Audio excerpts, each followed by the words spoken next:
Guitar Hero Styles is Geometry Dash's biggest content creator with over 4 million subscribers. Just 2 years ago, he was at 2 million. He's also a known pedophile. Back in 2021, he was exposed for grooming and manipulation. More specifically, he sent a picture of his genital bulge to a 15-year-old girl back in 2016, and later on made sexual comments about a 14-year-old girl when he was in his early 20s. That's not all. In September 2021, he emotionally manipulated several GD YouTubers like Woolsey, Juniper, moderator for a channel named Ludus, and other creators by sadfishing about his supposed suicidal thoughts, self-harm, which wasn't visible in any of the photos that he sent, along with some other things. He even lied about how his therapist was on vacation, given 2 completely different dates for when she went on vacation. The list goes on and on. Now, after all this came to light, lots of notable figures in the English-speaking community came together to create a movement, #AdvyOut. It was moderately successful, tons of people were made aware of his actions, and even his sponsorship company, Elgato, terminated their agreement upon finding out. This was all 5 years ago though. Why am I bringing this up now? Why would anyone still give a shit about Guitar Hero Styles and his allegations? Well, it's because Guitar still has a thriving channel, gaining 30 million views a month. With even a $1 RPM, or revenue per 1,000 views, he'd be making around $20,000 to $30,000 a month, $300,000 in a year. Obviously, YouTube has let this child predator get away with it so easily, and to that I'm disgusted. For the past 5 years, YouTube has done nothing about his situation. If Elgato terminated their sponsorship with him because of how bad the allegations were, why can't YouTube take Guitar off their platform, even prevent him from making money off his slop content? I mean, clearly at this point, a few of the representatives know and have heard about the drama.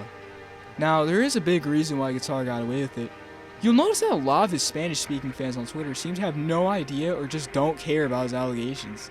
And it's because a lot of the YouTubers that expose Guitar don't speak Spanish and aren't South American. They live on a completely different side of the world than the rest of his massive audience. What technical Woolsey or even Viprin tell their audiences isn't going to reach a Spanish-speaking GD player as well, because they're on 2 different sides of the community. And this is exactly why Guitar didn't lose a lot of subscribers when the allegations were first uncovered. Not only that, but he has a massive audience. Like I said, he has 4 million subscribers. As well, South Americans have a different culture, different standards of morality and legality, and with that includes age of consent laws. Look at this map. This visualizes the age of consent for heterosexual relationships in every South American country, ranging from 16 to barely 13 years old, with most having an age of consent of 14 years old. Now, it's extremely likely that a lot of his fans wouldn't care that he sexted a 15-year-old girl at 19 because it would be legal in their country. Therefore, to them, this wouldn't be morally wrong, and it wouldn't make Guitar a pedophile. So, if several large YouTubers making videos about this situation wasn't enough to take Guitar Hero Styles down, what should have been done about this situation? Now, the age of consent in Spain, Guitar's home country, is 16, unless the 2 people engaged in sexual activity are close in age. That would make what Guitar did likely illegal in his country, especially since he was a 19-year-old adult and the age gap between him and the victim was 4 years or more. My question is, why weren't the authorities ever contacted? I've done my own research on this situation, and no tweet has ever mentioned Guitar having a police investigation done on him. Even though he sexted a 15-year-old girl in 2016, the statute of limitations doesn't start until the victim turns 18, meaning that action could have been taken back when he was exposed in 2021. Had he been convicted for a crime, it would destroy his ability to make content and revenue from it. Why did almost no one in the GD community, including its large figures, ever think of bringing this to the Spanish law? Now, I don't think there's much anyone can do at this point. Let's be real, it's been 5 years since the whole situation started, and 10 years since he sent those inappropriate pictures to the 15-year-old. I'm starting to sound like a broken record, but if there's a moral of the story here, it's that YouTubers aren't the police, and neither is YouTube.